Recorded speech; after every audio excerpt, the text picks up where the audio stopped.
look, judges. Right.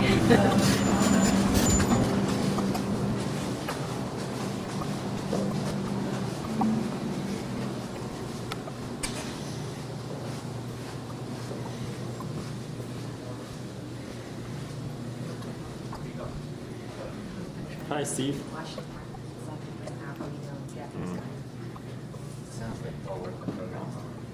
And just focus on the face.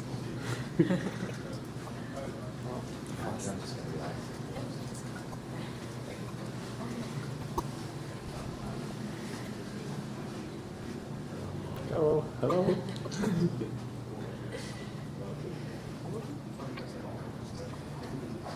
What one you?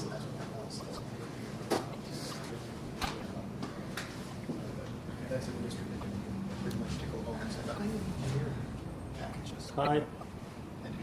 Hello. I don't want to see your badges. You Oh. don't need no sneaking badges. I'm still wondering how much of a market was going to be for my book. I don't know. I mean, once they get a look at my proposal, because my proposal is not going to be a tutorial. I don't want to write that.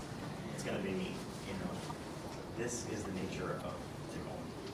The fundamental. I'm going to try to go down. I'm going to start with the fundamental philosophical underpinnings and then talk about the architecture and the different design choices. And so it's not going to be a book that has a broad appeal to everybody and will appeal to people at this conference possible. So, Well, that would be a fairly small audience. If the politics is the marketplace, then it's probably right. maybe I'm just a good salesman. I don't know, but So large. Many years ago when I first worked in I'm just trying the camera. and one of the guys knows me. One shot for the tutorial. Static library for these variants. But on Windows we've only got the DLL. So we can't statically link against the DLL. So we have to get in as part of the preload. The preload support works on all the major platforms, Linux, Windows, and others. It could work on the others, but I haven't done anything. This is a useful little one. Turn around and smile at Thomas. So, hi. How you going? Hi. I don't want to disturb. It's just a test. Testing. This is another little helper routine. Critical license, name of organisation, text you want in a file called license.terms, and that just sticks it in the generated package. Now that's nice because what you can do, what I do, is at the end of the script, I just put critical license. Running too fast. If you leave the license terms off,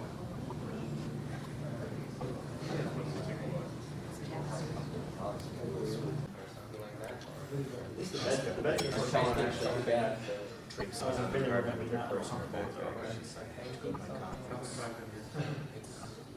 a memory foam mattress because I wanted something that was more padded. Because I used to have a really crappy mattress. Okay. Slower.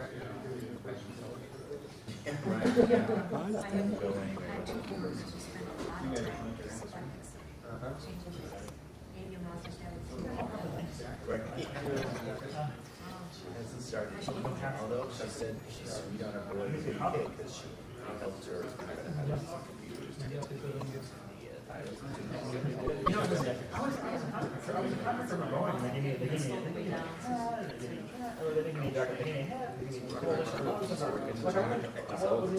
pre-K program is 2 years.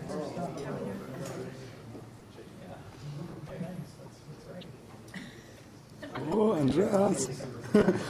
Sorry. Be suspicious.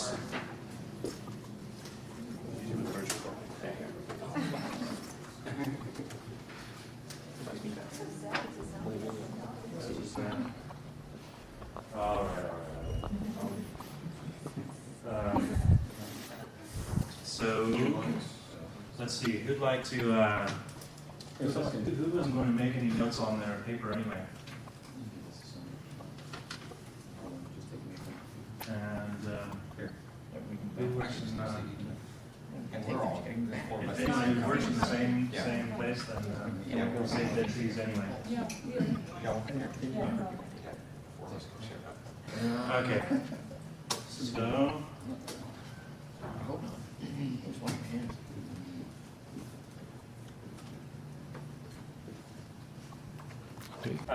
the TK, the button, standard command invocation widget, it's really actually just a label widget with behavior. So you could simulate the entire button with a whole bunch of magic bindings, but some of this has been moved into C for you so that, one, they're more efficient, and basically so that they scale much better. Again, 8.4 introduced dash compound as well. Some examples there of compounds buttons. And again, as I mentioned before, they are common in X11, but not much on Windows. That's very useful in toolbars. So for example, when you see toolbars, whether they're icons or icons in text, then you can actually control that with your dash compound by turning your compound on and off. Whether it, well, compound doesn't take on and off, but by controlling the dash compound value, you can just immediately specify which ones you want.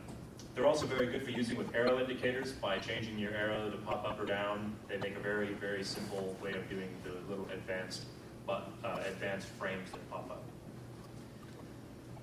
They allow, one thing you should always focus on doing with your command invocation is consolidate it. If you have something that's going to call a particular exit routine, make sure that, and it's invoked through the button, make sure that that's all done by specifying either the command just on the button, or maybe it's on a menu item or something else, and then invoke that element to do it. Button invoke is an actual method that will cause the button to trigger itself. And this provides, especially if you're doing UI testing, this ensures that the commands that you expect to be called really are called. It will show up, it will indicate if you have errors elsewhere in your application that are meant to be doing the same amount of functionality. And one nice feature that you have as of 8.4 is repeat callback buttons. So this is press a button down, it's an armed state, and then will continue to trigger for certain applications where you need to know when a user has kept their button depressed. Check buttons. Simple on-off. Very simple window here consisting of a list box and a vertical scroll bar. And the list box up here, I have packed it side left, fill both, expand, yes. Yeah, take over all that space, expand, and fill it up with the list boxes. And I create a scroll bar, and I pack it side right, fill Y, and expand, yes. And when it comes up, it looks fine. But then as the window gets bigger and bigger and bigger, I'm finding this extra space here on either side of the scroll bar. So why am I leaving the love handles on the scroll bar? What's gone wrong and how do I fix this?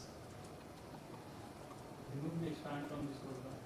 Remove the expand from the scroll bar. Yeah, it sounds reasonable at first. It sounds, yeah, I'd like the scroll bar to get as big as it needs to, you know, next to its partner widget here that's scrolling. So yeah, fill vertical to fill Y, expand yes. But no, it's never correct to expand yes on the scroll bar. It causes it to grab some of that extra parcel, but then there's nothing useful a scroll bar can do with all that extra parcel. So we really want parcel to be shrink wrapped just wide enough for a vertical scroll bar, or just tall enough for a horizontal, but not expanding. So yeah, fill Y for vertical, fill X for horizontal, but don't expand scroll bars.